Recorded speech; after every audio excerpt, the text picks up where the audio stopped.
Hi lovelies, long time no see, how are you? I hope you're all doing nothing short of amazing. I know you have been eager for part 2 as shown by your wonderful reactions to my announcement that I'm ready to begin redoing these video analysis, for which, by the way, I want to thank you from the bottom of my heart. You were all so lovely that it warmed my heart. Thank you for the patience, thank you for the support, thank you for being with me on this road. You have no idea how much this means to me. For an incredible small channel like mine, to see you guys be so excited, I cannot even put it into words. Anyway, part 2 is finally here, woohoo! I and my editor, who has a new face now, for which we need to thank Kate Key for the beautiful art, are finally eager to bring you the quote-unquote critically acclaimed second part of the theory that Boruto might very well be a dream. I know, a year has passed since the first part of the theory, and in the meantime the second part of the sequel has appeared, the Boruto Two Blue Vortex, and that should change things a bit, right? And from a certain point of view I agree with you, but I might very well have a hypothesis for that too. Just let me take your hand and walk you through it all. So, without further ado, let's dive deep into how Boruto might actually be Orochimaru's dream.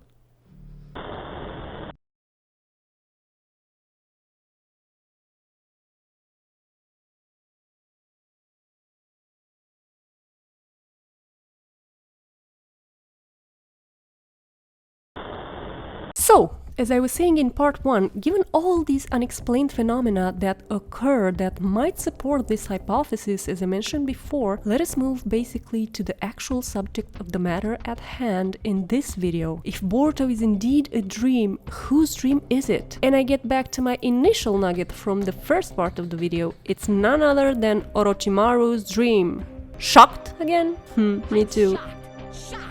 Or not really.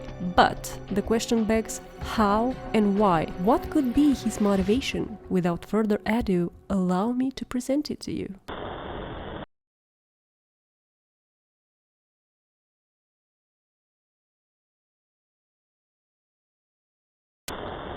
Well, let's remember a little bit Orochimaru's primary reason for doing basically everything he has done throughout the series. It all stems from his one and only true objective, that to be the ultimate being. Now, who is someone who has such a power in the story? None other than a god. Don't you find it peculiar that Orochimaru, the vilest of the villains that have existed in this universe, suddenly had a change of heart? Really? In the ninja world, which is built on deception, we're meant to believe he just turned out to be a good guy out of the goodness of his little black heart? Yes. The man who made sure his continuity is prolonged one way or another by having his chakra sealed in different people along the way, such as Anko, patiently waiting for his revival, enduring it all for one simple goal, to get the chance to be revived again while he gains as much knowledge about the world as possible while trapped there, and continue his experiments? Yes. We're supposed to believe in the Mitsuki chapter, which coincidentally has an emphasis on the sun and moon symbolism through Mitsuki and Boruto, the same seals that Naruto and Sasuke had to presumably undo the infinite Tsukuyomi with, that he doesn't want to imitate the gods when all he ever wanted was to do just that by obtaining power that is only beheld by the gods? In a chapter called intentionally enough, The Path Shone by the Full Moon. Okay. Symbolic reference to the light that the full moon shines when the Tsukuyomi is activated. Is it just me noticing these things? I don't think I'm the only one here. But let's move forward here, because I've got more of this tea spilling.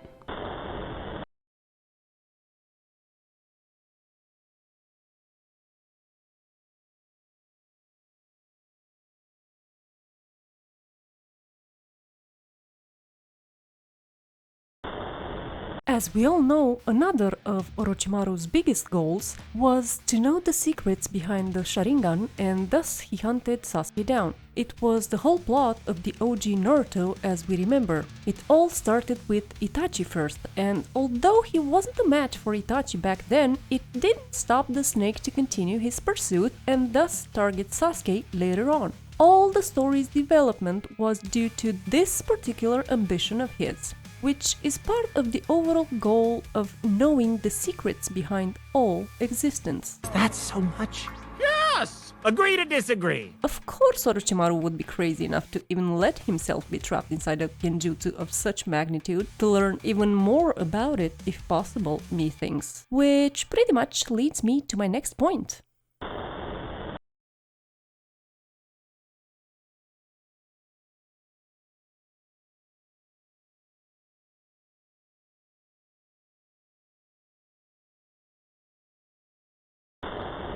One of the things we should recall is how Orochimaru is able to survive alongside another person's consciousness in that person's own body through his cursed seal. We've already seen how that happens in the war when he was brought back through the cursed seal in Anko's body. Not only that, but we've seen that he's able to take full control over someone's plane of consciousness and their body through his methods of passing from one body to another. And if we remember one thing, the takeover does happen first at a consciousness level, given that when he fights Sasuke back in Shippuden and loses at that time, of course, the battle happens in what looks to be his consciousness field. Not to mention, the story kept making a point about how the only reason Sasuke won back then was because Orochimaru was weakened. Granted, as I said, back then he did lose the fight, but who's to say that from that time on he didn't learn a trick or two, especially given how, he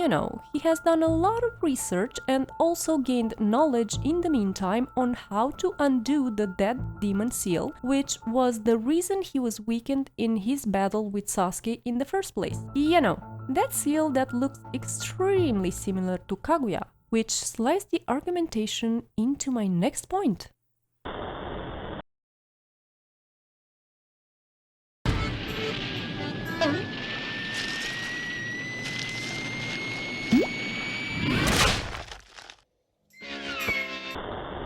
We've seen how Orochimaru is pretty well versed, I'd say, in Zetsu knowledge. Who's to say he's not well versed in Kaguya Otsutsuki knowledge too, since he went as far as to discover how the mechanics of undoing the dead demon consuming seal works.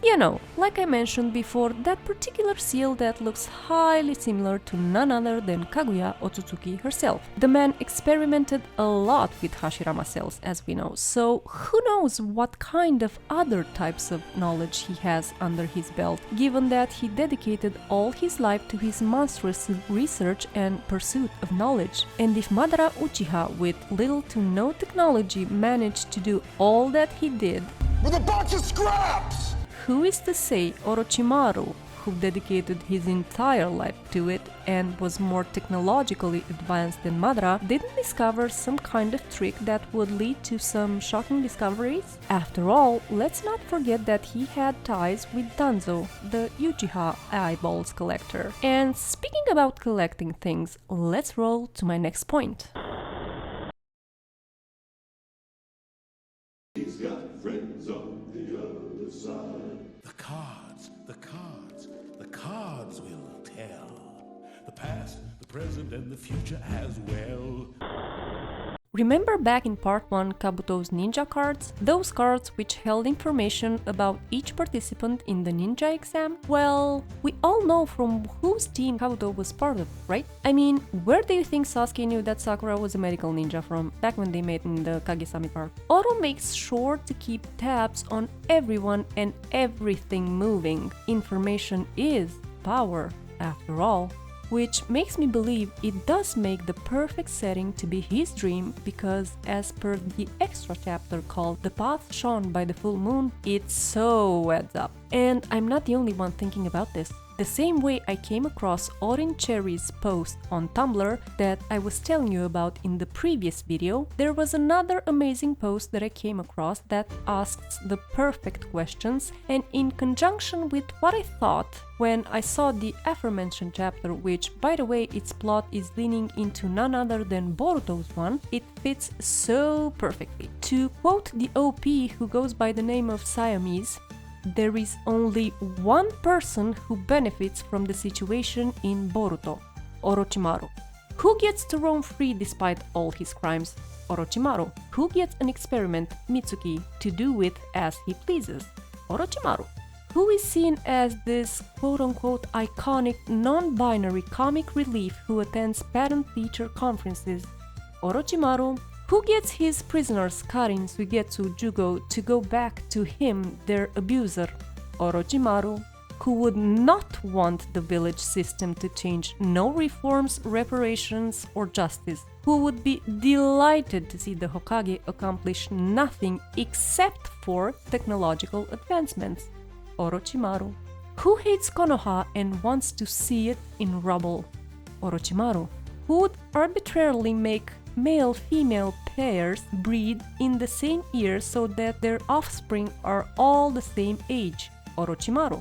Match made! Who would pair Naruto with Hinata for their quote-unquote OP genetic baby potential? Orochimaru. Who would obsess over their children's potential and power level? Because let's admit it, Boruto Genin are ridiculously OP. Orochimaru. Who has a brilliant mind for genetics and inventions like ninja tech? Orochimaru. Who would be petty enough to give everyone the shittiest haircut? Orochimaru. Who is cuckoo enough to throw in moon space alien villains? Orochimaru. Who would want Anko to be the butt of a fat joke? Orochimaru. Who is aware of Sasuke's special feelings for Naruto? Orochimaru. Who has a grudge against Sasuke and would reduce him into a deadbeat father trapped in a loveless marriage? Orochimaru. Who would make Hinata and Sakura one-dimensional side characters because he frankly doesn't own them that well? Hello, not knowing if Sasuke wore glasses? Orochimaru.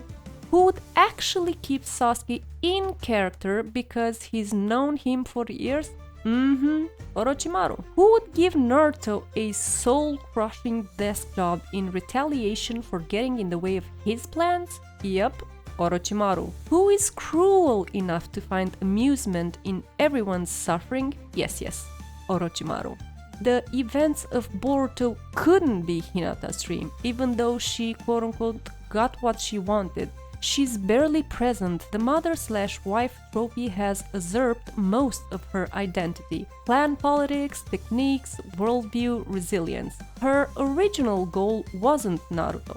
He inspired her to become strong, but her goal was to become strong for herself. Why would she let her husband neglect their family? The Hinata in Boruto is not who Hinata wants to be. The Naruto in Boruto isn't the man Hinata loves.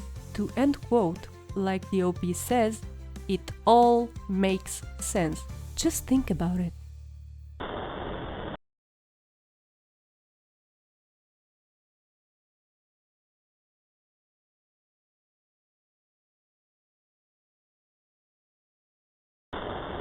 What I'd also like to point out is another comment of mine that might explain why the karma, concept which aligns very well with that of destiny by the way, looks and functions very much like Byakugou in essence, but as well as a curse seal like so many Boruto fans like to point out, despite discrediting the Byakugou similarities. Also, for those of you who follow my Naruto alternate universe project Kaikai Saisei, sorry, it's a pretty important spoiler for what's about to come in the future, but it has to be said. So, let me quote myself from my previous video where I asked myself if Naruto/Boruto creators might be stealing from Narusaku fans cause boy, those high coincidences, when someone said to me that Byakugou is nothing like karma. As for Byakugou and karma not having the same function and purpose, well, let's remember how karma is described first and foremost. as a data template. A data template that stores someone's genetic data. The only thing that indeed Byakugou doesn't have is the absorption thing. However, the rest is what Byakugou can do too. Oh, hey! I can do that too! Body deformation? The only reason Byakugou doesn't deform the body is because the template itself has the user's, Sakura or Tsunade's in our case, own body template in it. However, once the body suffers injuries, it does suffer manipulation/deformation by the cells that get manipulated into reconstructing it back to its initial state. But instead of reconstructing it in the image of an Otsutsuki like the case is with Karma, it does so in the image of its bearer. Releasing a jutsu, Byakugou releases Creation Rebirth. Amplifying a jutsu, Obito bringing Sasuke back with Sakura's shared Byakugou says hi. Swapping bodies to remain immortal/reincarnation, that's literally the energetic matrix/template of the user being reincarnated back into the user's body to bring it to its initial state. You know what Byakugou truly is? Tsunade finding the secret to Orochimaru's research for years with curse seals, that of being immortal in your own body and stabilizing the effects of that process without having to change it every 3 years. Which, funny and coincidentally enough, is the same amount that takes to build Byakugou. Why do you think he went to search for Tsunade in the first place?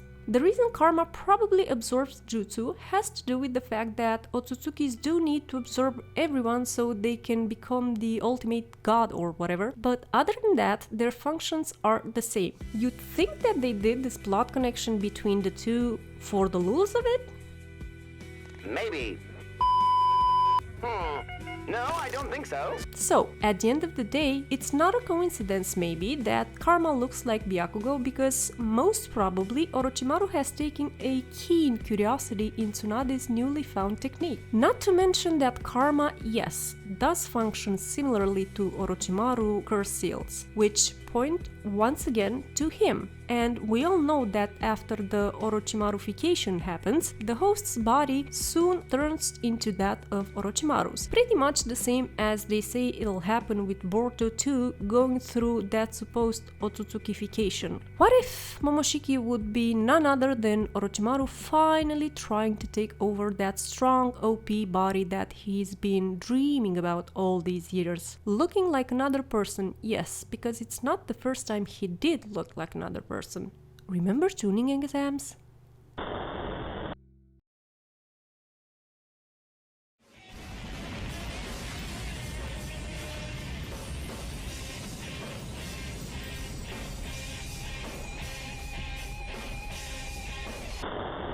I know, you'll say, what connection is there between the Infinite Tsukuyomi, which is a genjutsu, and a curse seal that looks like Byakugou, that is a medical ninjutsu out of all the jutsus? Well, first of all, Infinite Tsukuyomi is a super genjutsu. And remember how the only two things that weren't truly properly explained in the manga were medical ninjutsu and genjutsu, both of which worked on the basis of yin-yang release, sun-moon, and as we know, Byakugou deals with both yin release and yang as well, since it has to modify the body. Funny how in the manga we've got these two linked together. Also, another thing that caught my eye was that yes, we know Tsukuyomi to be a pretty badass genjutsu, but then where does the infinite part comes from? What makes Infinite Tsukuyomi truly infinite? It is because it functions like its sister jutsu of the Uchihas, the Izanami. You know, the one which traps the user in an infinite loop and from where they can't get out until they accept their true selves,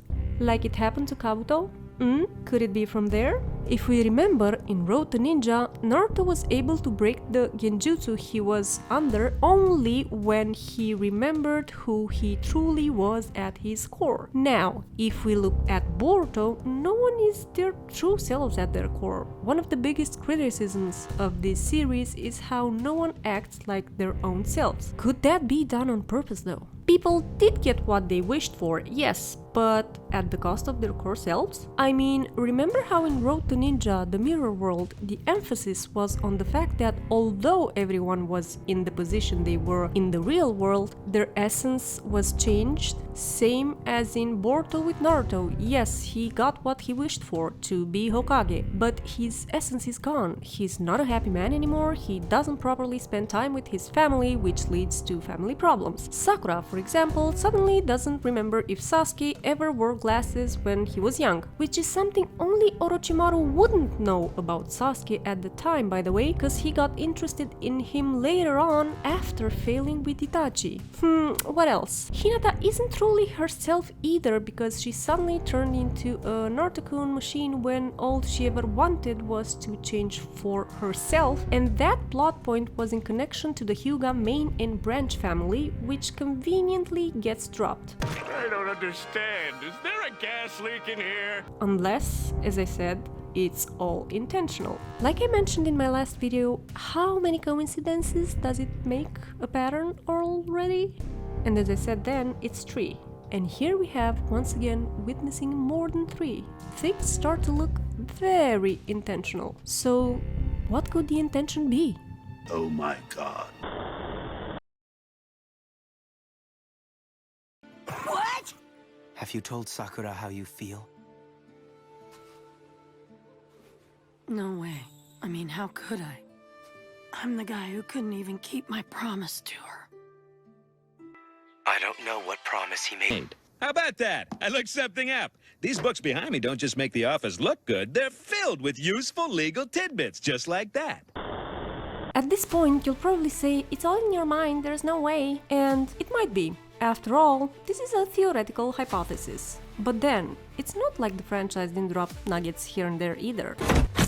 Excuse me? Oh, you wonder what nuggets? Let's go see which ones and think about if they're intentional or not. Cause yeah, given that Pierrot is also involved, the quote-unquote clown studio, you can expect anything at the end of the day. It's either that, or they might be testing the waters, of course, just to see how open or not people are to the idea. But, as I said, let's see what are the nuggets the franchise throws in the fandom space. The trouble you caused when you were here, Ida.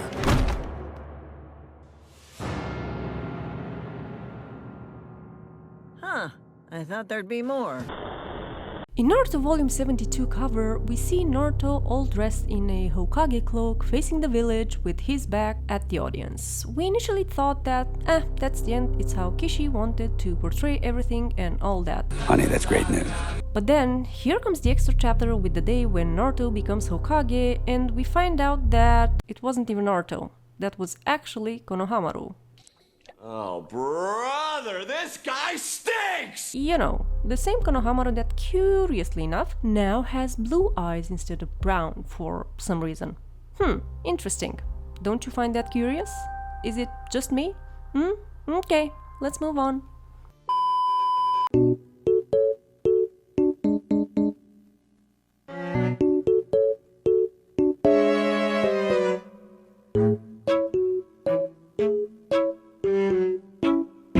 Let's go to the map. Zoomy, zoomy, zoomy.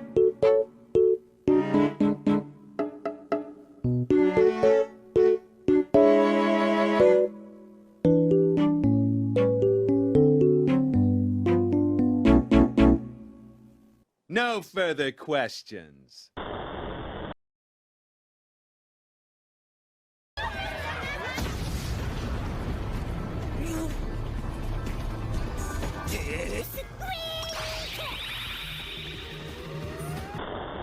Something that has caught my eye ever since Naruto ended was how on the covers of the illustration book that was released at the end of the series, Naruto is seen portrayed in a rather peculiar way. I thought, maybe it's nothing, it's just a chance. But then, the chance turns coincidence when Sakura was shown in the same fashion on the cover of Book of Thunder, where she and Sarada along with Sasuke are shown. But you know what was weird? Remember how people always said that Sarada looks like Karin, and rightfully so if you ask me. I mean, we had an entire plot being played on the similarity and the possible motherhood. Well, in a Boruto illustration from 2021, Sarada is placed next to none other than Karin, who guess what she does? Yep, you guessed right, she's all wink wink. That's the third time they did this. Remember what we say about the third time? It's no more a coincidence but a pattern? Now, what that pattern is, we can't tell for sure yet, but this whole thing is truly curious and intentional, if you ask me. And we all know that in certain contexts, a wink is a non-verbal communication way to signal hidden knowledge or intent. So, what kind of hidden knowledge or intent are Naruto/Boruto creators signaling here? Not to mention, in the visual they released in 2022 for the Boruto universe, Hinata is placed in a key visual next to Sasuke with Himawari in the same style pose that Sakura and Sarada are in their Uchiha family photo. I found that really odd when it finally hit me. Remember how we've always said that they're trying to make Hinata into Sakura by having her behavior similar to Kushina, who's a direct parallel to Sakura? But then I realized Sakura is not the only parallel to Kushina, as I myself pointed out a few years ago in my initial theory. Karin is too. Remember this?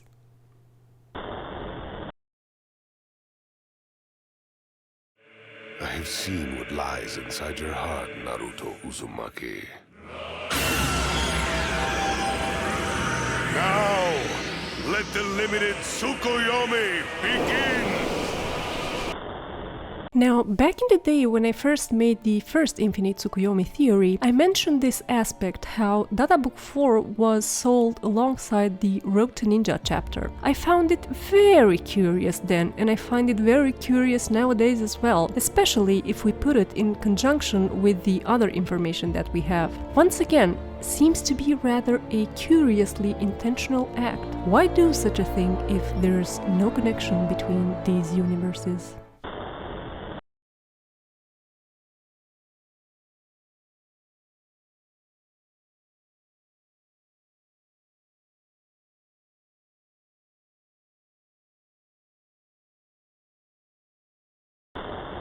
It all started with Road to Ninja. We all know how that went, no need to repeat myself. But ever since then, at certain key points in time, they always return to this road element. They did it with Road to Ninja, Boruto Road Show, though this might be just a coincidence because certain media events are called road shows, and they did it with Road to Naruto for the 20-year celebration of the anime. It's still something ongoing, as one of the key messages in their recent 2022 marketing campaigns is this road element. Why keep on linking it to a movie that was all about a false reality and was Narsaku heavy if we think about it? And speaking of Narsaku heavy, let me get to my next point.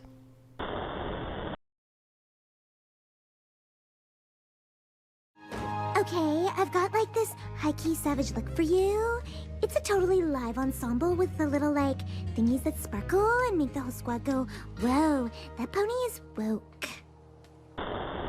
Another highly intentional choice, if you ask me, is how they used to celebrate the last when it premiered, with yellow and pink balloons, as well as Boruto's theme colors being none other than yellow and pink. Which is weird because they knew that this is the color combination of Naruto and Sakura, given that Japan used to have different events dedicated to them, such as this one from 2013 in Haru Comic City. They so much knew this that Narsaku was used in pretty much all the media advertising they did back then, such as the collaboration with Uniqlo, hope I pronounced that well. Nuclear.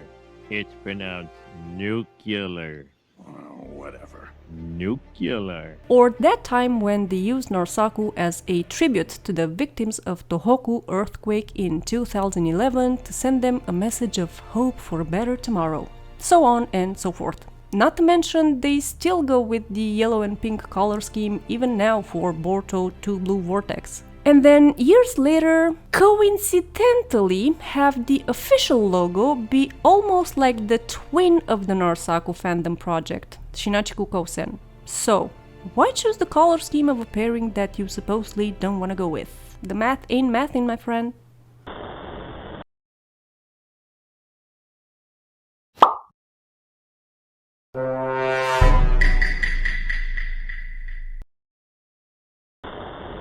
And if that wasn't enough, the fact that they allude to the dream world, which was first introduced to us through Road to Ninja, that Narasaku Charged movie, as I said, with which so many coincidences are happening already, here we are again having Boruto paralleling none other than the person which we all know already, the great Madara Uchiha, in a highly similar fashion. I mean, why have Boruto allude to the dream symbolism when in OG that dream symbolism for Madara Uchiha was none other than a connection to the infinite Tsukuyomi? You'd say that, Yeah,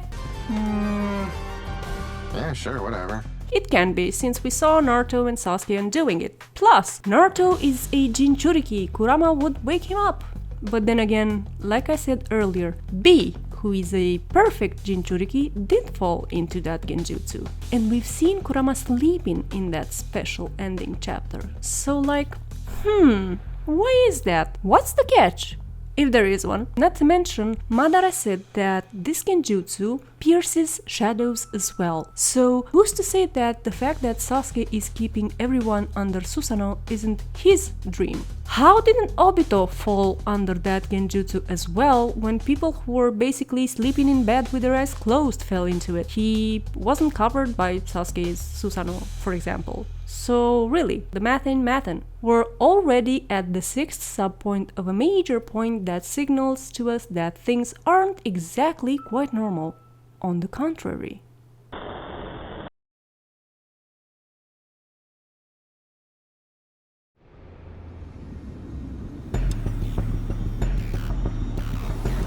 Witness the blood moon's rise. Curiously, recently enough, some of the Naruto franchise accounts took it upon themselves to draw attention to the blood moon that we've had on November 8, 2022, ironically on Kishi's very birthday. Which made me think though, what a coincidence to start pointing towards this now. Is it just a coincidence or is it intentional? Or is it, like I said earlier, them testing the waters to see how the fandom would perceive such a move on their part if they ever dare to try it? We've had blood moons before, two right in the year Naruto ended, 2014, one on April 15 and the other one on October 8th, very close to the actual ending, but they never pointed towards it. And of course, because had this been indeed some sort of master plan, it's not like they could reveal their steps, yet they did now. You can't say that I'm the only one thinking this, since this is literally what everyone thought about too. Plus, the red moon was the very element that was used in Road to Ninja and then in the OG that connected it to the infinite Tsukuyomi. So why point towards it? Just for the lulz of it, along with all the other coincidences? Maybe, maybe not. I guess we'll see what this is all about in the end.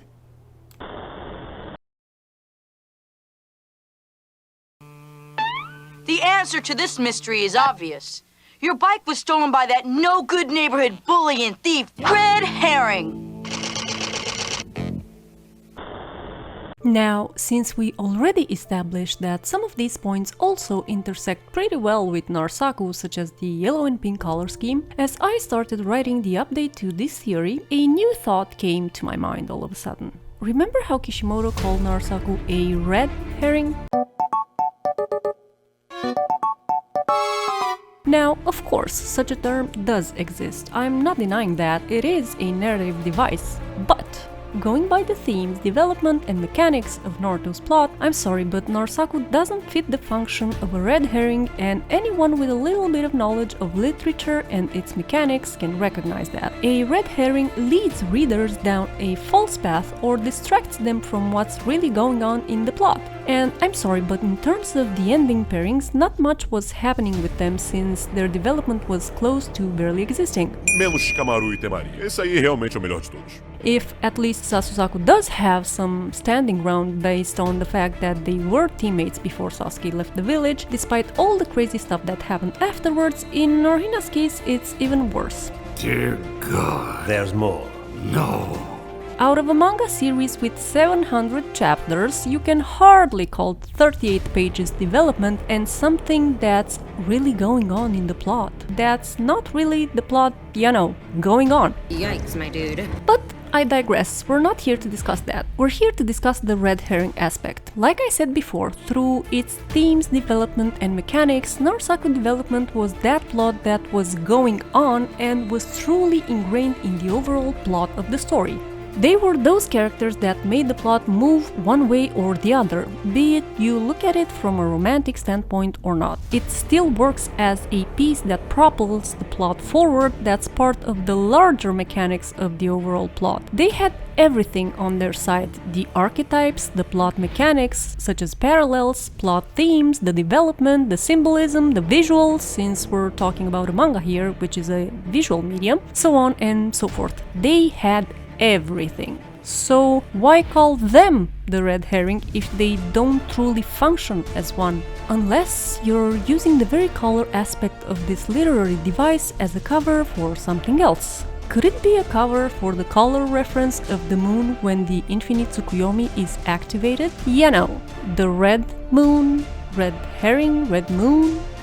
Could that be it? Especially in the context where the IP did want Kishi to continue the series, but he said, no. I can't vouch for it, but it was an interesting and funny thought that I wanted to share, which could fit if it's part of a larger scheme, such as, you know, a dream. Naruto! 目を覚まして! これは夢よ!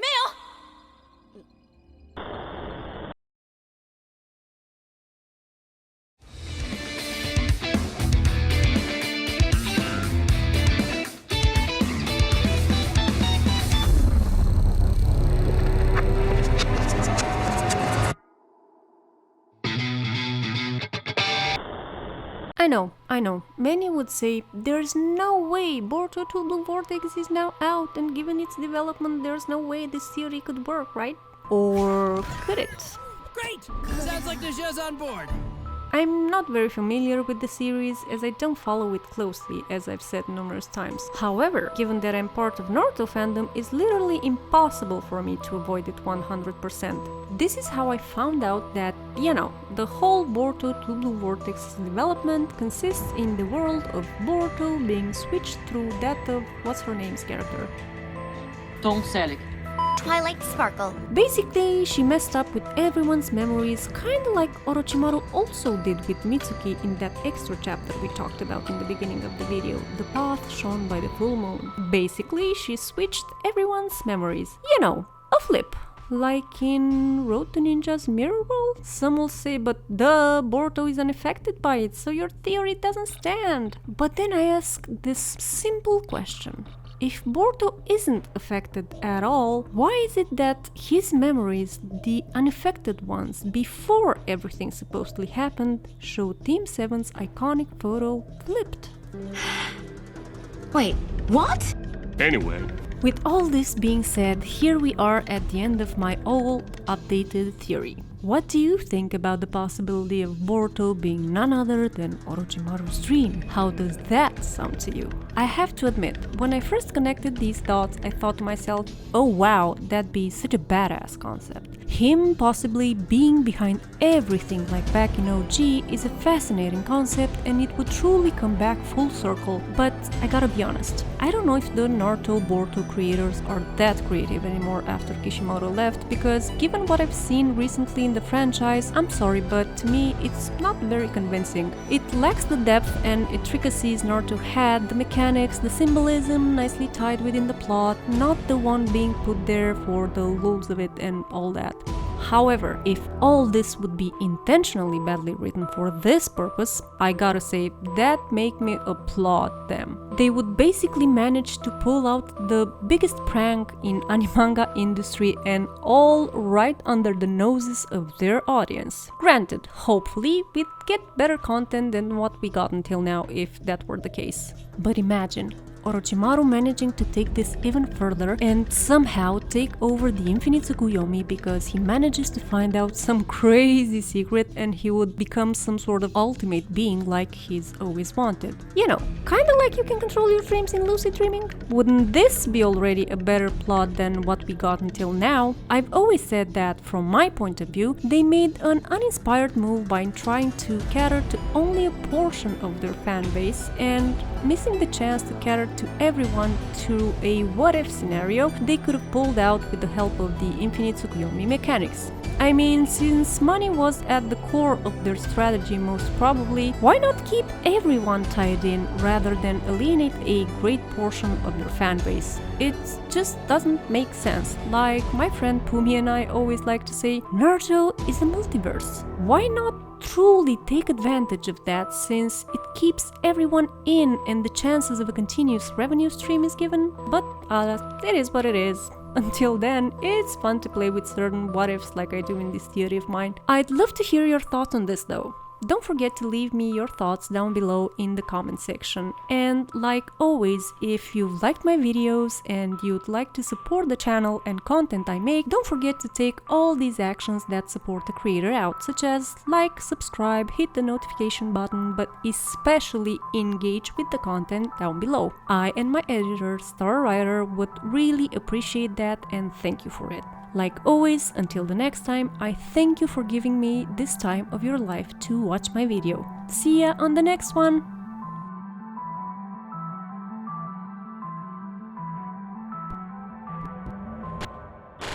He can be so dense sometimes, and maybe he doesn't even know what love really is. He doesn't know the difference between the love of sweets, like dumplings, and real romantic love. What? They're not the same kind of thing? Do you remember when you said you loved me? I wonder, did you only say that because I loved Sasuke? And you simply didn't want to lose to him?